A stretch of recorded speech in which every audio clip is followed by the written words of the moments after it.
ओम शांति चेतन भाई। शांति से भाई। चेतन भाई, हम आज की मूल्य रिवीजन कर रहे हैं जी और आज की मूल्य बाबा ने चलाई है आत्मा अभिमानी और देह अभिमानी। जी। दो टॉपिक बाबा ने जो मुख्य आधार है इस ज्ञान का, तो इसी के ऊपर बाबा ने आज मूल्य चलाई है। फिर बाबा ने कर्मों के ऊपर भी बताया थोड़ा जी।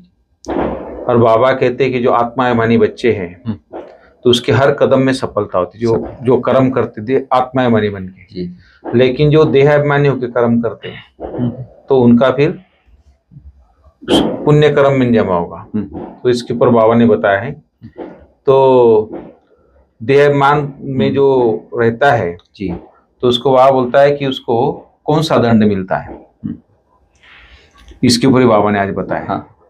तो बाबा बोलते हैं कि जो बच्चे हैं देह अभिमान में रह के जो रहते हैं तो उनको दंड वो मिलता है कि उनका योग नहीं लगता बाबा से, और दूसरी बात वो ज्ञान को धारण भी नहीं कर सकते जी।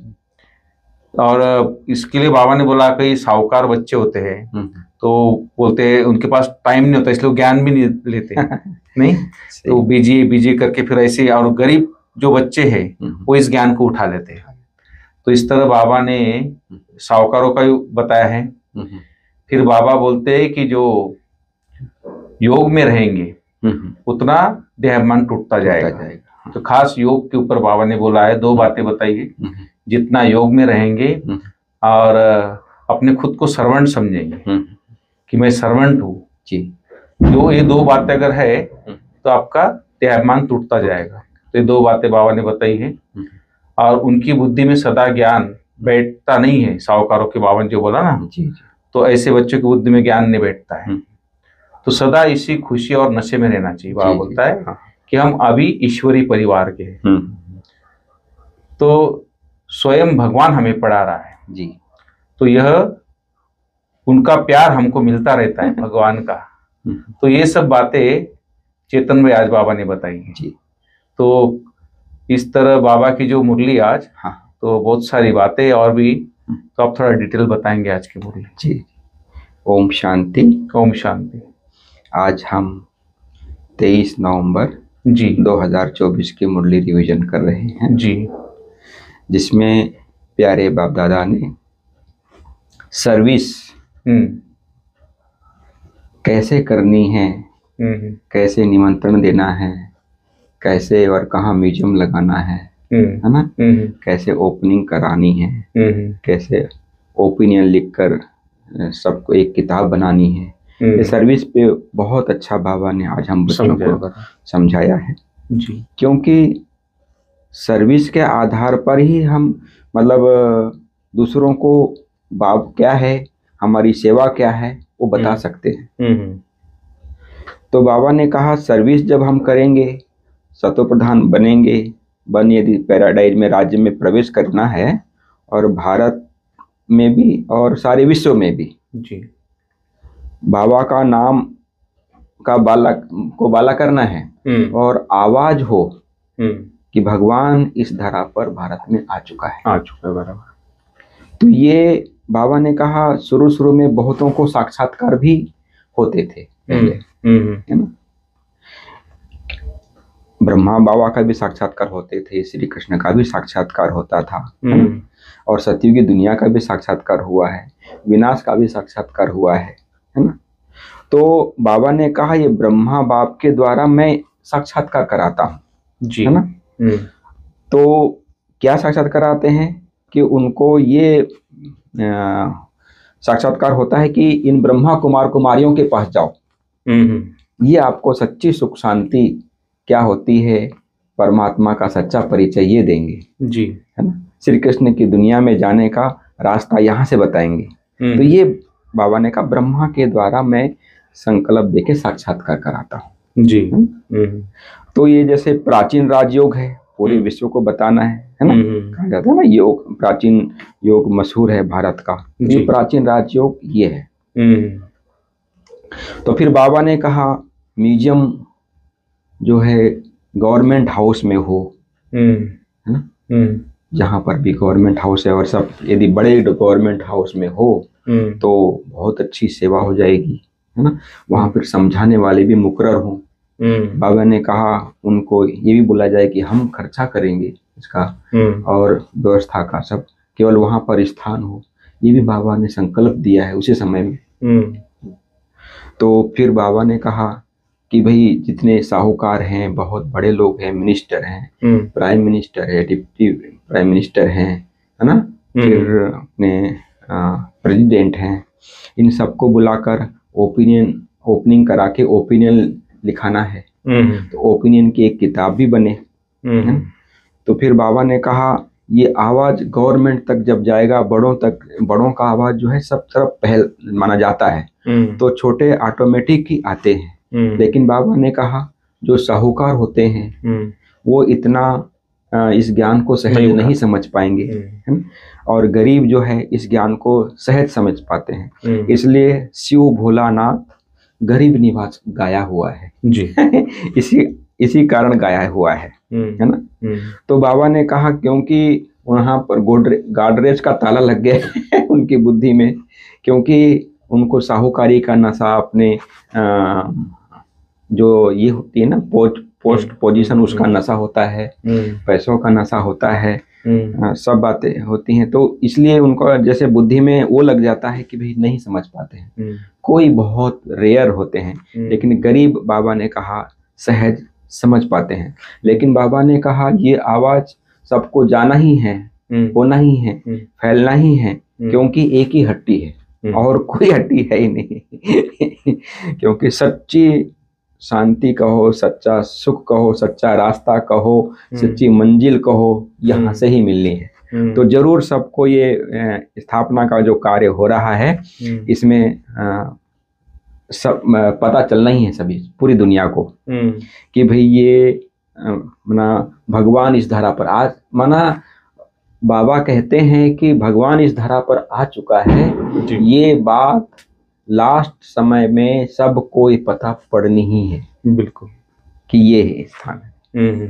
तब जाकर सबको अनुभव होगा, अरे हम पश्चाताप भी होगा। तो सब बातें हैं। तो बाबा कहते हैं तो सब सेवाओं की अनेक विधियां बाबा ने बताया कि जो हम धंधा करते हैं, विकारी धंधा करते हैं, उनको सबको छोड़ना है, अपनी उन्नति के लिए, है ना, रास्ता बनाना है। फिर बाबा ने कहा ये सब सेवा करते हैं, है ना, कई बार देह अभिमान आ जाता है कि मैं ये सेवा करता हूँ, है ना, ये बहुत सूक्ष्म है। मैं ऐसी मुरली सुना सकता हूँ, मैं ऐसा प्रदर्शनी समझा सकता हूँ, मैं ऐसे बड़े बड़े प्रोग्राम अरेंज कर सकता हूँ, ये थोड़ा भान आ जाता है। मैं नहीं यदि करूँगा तो सेंटर की बहनें क्या कर पाएंगी, है ना, अरे स्वयं भगवान का कार्य है ना। इसलिए बाबा ने कहा एक बात को नोट कर लो कि अपने आप को सेवाधारी समझो, सर्वेंट हो, पूरी विश्व की सेवा के लिए मैं सर्वेंट बना। भगवान भी स्वयं कहता है कि मैं ओबीडिएंट सर्वेंट हूँ आप सब बच्चों का। तो हम यदि भगवान स्वयं सर्वेंट बनता है तो पूरी विश्व को सतो प्रधान बनाने के लिए, तो हम क्यों नहीं सर्व आत्माओं के कल्याण के लिए क्यों नहीं ये टाइटल अपने ऊपर लें कि हम सर्वेंट हैं। सर्वेंट जो होता है उसको अभिमान नहीं आता है। इसलिए बाबा कहते हैं किसी प्रकार स्वमान जरूर रहे, लेकिन स्थिति हमारी ऊंची हो, लेकिन आचार व्यवहार में मतलब निर्माणता हो हमारी, बोल में कहो एक नम्रता झलके, है ना। नहीं तो थोड़ा सा भी भान आ जाता है नहीं, मैं तो ये हूँ, ये क्या चीज है, थोड़ा ऐसा आ जाता है। दूसरों को एक कम समझना, बाबा ने ये भी कहा है, आज ड्रामा के ऊपर भी इतना अच्छा समझाया है कि बहुत ही जबरदस्त, कि भाई कायदे अनुसार ड्रामा बना हुआ है, इसमें कोई भूल किसी से हो ही नहीं सकती। अनादि अविनाशी बनाया ड्रामा है। हर एक एक्टर का पार्ट एक्यूरेट पार्ट बजा रहा है, किसी का कोई दोष नहीं है। कई बार हम किसी का पार्ट देख डिस्टर्ब होते हैं, नाराज कई बार ये होता है कि भाई ये जैसे विनाश होगा, है ना। ब्राह्मणों में भी ये होता है कि पहाड़ी यहाँ पर थी, फिर ये पहाड़ी ऐसे कैसे सेम कैसे होगी, है ना, ये आता है ना। और ये इतने अच्छे मकान बने हुए हैं, ये कैसे सेम टू सेम कैसे बनेंगे, ऐसे ही सब कुछ होगा। लेकिन बाबा ने कहा कुछ राज ड्रामा में राज ही रहते हैं, और ये हूबहू बना हुआ रिपीट होता है ड्रामा। इसमें जरा भी संशय नहीं। इसलिए बाबा कहते हैं ना, बाप में निश्चय, है ना, अपने आप में निश्चय, ड्रामा में निश्चय, परिवार में निश्चय। ये 4 निश्चय बहुत जरूरी है। तो इसलिए बाबा कहते हैं ड्रामा को समझने की भी ब्रेन चाहिए, मतलब ऐसा कुछ साधारण हर कोई नहीं समझ पाता है जी, इसलिए तो इस संस्था में मना कोई भी आ जाए ऐसा नहीं होता है, जिसकी तकदीर में होगा, जिसकी मैं तो कहता हूँ जिसमें शिव बाबा की नजर जिस पर पड़ती है वही ज्ञान में आता है। जिस पर शिव बाबा की नजर पड़ गई है, कैसा भी है लेकिन बाबा के ज्ञान में है, समझ लीजिए कोटों में कोई में भी कोई आत्मा है। जी बिल्कुल। तो ये बाबा ने कहा हम सो हम का भी पार्ट इसमें ड्रामा में आ जाता है। बाजुली का जैसे हम कहते हैं, है ना, सतयुग, त्रेता, द्वापर, कलयुग, ये चक्र है, इसका भी बाबा ये बहुत अच्छा, बाबा ने आज ड्रामा के ऊपर भी बहुत अच्छी मुरली चलाई है। फिर बाबा ने ज्ञान भी मन 4 सब्जेक्ट को क्लियर किया है बाबा ने आज, कि भाई ये बहुत ऊंची मंजिल है। ऊंची मंजिल जब होती है तो इसमें खबरदारी भी रखनी होती है जी, क्योंकि जो जितना आगे बढ़ने वाला होता है उतनी माया भी उसके सामने देह अभिमान के रूप में, परिस्थिति के रूप में, विकराल रूप में आती है। तो रुस्तम से रुस्तम लड़ाई करती है ना। तो इसमें बाबा कहते हैं देह का अभिमान ना आए, है ना, कि मैं ये सर्विस करता हूँ, ये सब बातें ना हो, है ना, क्योंकि प्राप्ति भी गुप्त है, बाबा भी गुप्त है ना, ज्ञान भी गुप्त ही है, माना हर किसी के समझने की बात नहीं है ना। तो जब ये गुप्त है तो हम उसको प्रत्यक्ष करने की कोशिश ना करें कि मैं ये हूँ। हाँ, ज्ञान को बताना है लेकिन अपने आप को प्रत्यक्ष नहीं करना है। बाप प्रत्यक्ष हो, ज्ञान प्रत्यक्ष हो, मैं प्रत्यक्ष हूँ ये नहीं, क्योंकि गुप्त है, हमें प्राप्ति गुप्त है। जब गुप्त रहता है गुप्त की अलग खुशी रहती है। बिल्कुल। हाँ, नहीं तो वो कच्चा फल खाने जैसा हो जाता है। फिर बाबा ने कहा सुदर्शन चक्र फिराना है, अपनी देवी चलन होनी चाहिए, क्रोध आदि ना हो, है ना, हमारे में कोई भी प्रकार का। तो बाबा ने हम बच्चों को ज्ञान, योग, सेवा, धारणा, ये 4 सब्जेक्ट को आज बाबा ने एकदम इस मुरली के माध्यम से क्लियर किया है। और बाबा ने कहा है मूल बात है देही अभिमानी। यदि देही अभिमानी नहीं बनेंगे तो जो निश्चय होना चाहिए शिव बाबा पे, अपने आप में, ड्रामा में या कोई भी कर्तव्य करने में, वो निश्चय नहीं रहता है। थोड़े समय के लिए आभास होता है लेकिन जब हम देही अभिमानी होते हैं तो निश्चय हमारा और अटूट बनते जाता है जी। और बाबा ने कहा इससे हमारी बैटरी चार्ज होती है। हम जैसे हम सबको सुनाते हैं ना कि जो तार होता है जब तक उसका ऊपर का रबर नहीं निकालेंगे और अंदर का कनेक्शन नहीं जोड़ेंगे तो लाइट जलेगी। तो ऐसा ही देह का भान जब तक हम नहीं निकालेंगे तब तक वो परमात्मा की करंट जो आनी चाहिए वो नहीं आती है। तो नहीं आएगी तो हमारे विक्रम विनाश नहीं होंगे, बैटरी चार्ज नहीं होगी, फिर देह का अहंकार आ जाएगा, है ना। फिर सब विकार भी प्रवेश करने लगते हैं धीरे धीरे रायल रूप से। भले हम ज्ञान में चलते हैं लेकिन धीरे धीरे ये सब बातें आने लगता है तो कैरेक्टर बिगड़ जाता है। इसलिए बाबा ने कहा मूल बात है देही अभिमानी बनना ही है। इसमें जैसे हम ब्रह्मा कुमार कुमारी बने हैं ऐसे ही देही अभिमानी हूँ, ये अपने आप को समझना ही है। तब हम इस ज्ञान को और बाबा को, अपने आप को, अपने पार्ट को समझ पाएंगे। और बाबा ने कहा यदि हम आत्मा समझकर परमात्मा की याद में यदि किसी को ज्ञान सुनाते हैं तो उसमें जौहर भरता है ना, तलवार। जैसे आज उदाहरण भी बाबा ने दिया, कोई तलवार होती है जो 10 रुपए की आती है, कोई 50 रुपए की, उस समय की बात है बाबा ने कहा तो इस प्रकार से बाबा हम बच्चों को कैसी सेवा करनी है, कैसे योग करना है, कैसी अपनी स्थिति बनानी है, ये सब बातें बाबा ने स्पष्ट किया है ड्रामा अनुसार। बाबा ने कहा माना देह अभिमान आ जाता है तो उन आत्माओं को अपने आप ही दंड मिल जाता है। सबसे बड़ा दंड है यदि कोई तो योग ना लगना, ज्ञान धारण ना होना, है ना, ज्ञान समझ नहीं आना, उबासी आना, है ना, उमंग उत्साह नहीं होना, है ना, अंदर में खुशी ना होना, ये दंड है। हम ज्ञान को ठीक से नहीं समझ पाते हैं, देह अभिमान है। बिल्कुल। तो इस बात को बहुत अच्छी तरह से हम बच्चों को समझना है। तो बाबा ने आज वरदान में भी कहा, जो तूफान आते हैं उसको तोहफा मतलब गिफ्ट समझकर, और उसको जब सहज क्रॉस करते जाते हैं तो संपन्न और संपूर्ण और संपन्न आत्मा बन जाते हैं। बिल्कुल।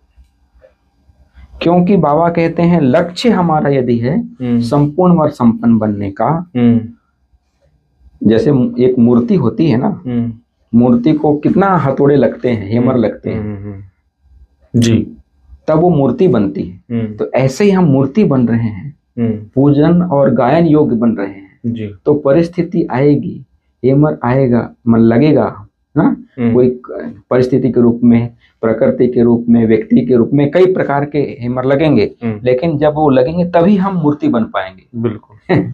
तब हम संपन्न बन जाएंगे। तो जो जितना आगे बढ़ता जाएगा उतने बड़े तूफान आते जाएंगे।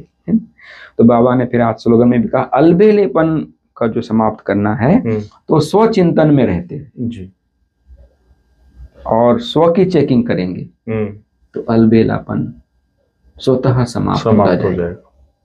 जब तक हम स्वयं को चेकिंग नहीं करेंगे, इसलिए बाबा कहते हैं चार्ट रखो। क्यों बार बार मुरली में, कुछ समय के बाद फिर मुरली में चार्ट, कुछ यदि नहीं लिखते हैं तो कम से कम रात में 5 मिनट भी बिस्तर पर सोने के पहले 5 मिनट भी हम अभ्यास कर लें कि हम जो सारा दिन हमारा बीता उसमें हम श्रीमत प्रमाण क्या क्या हमने किया, याद हमारी कितनी रही, कहाँ कहाँ बुद्धि गई, तो दूसरे दिन वो चेकिंग हमारी और बढ़ती जाती है। बिल्कुल।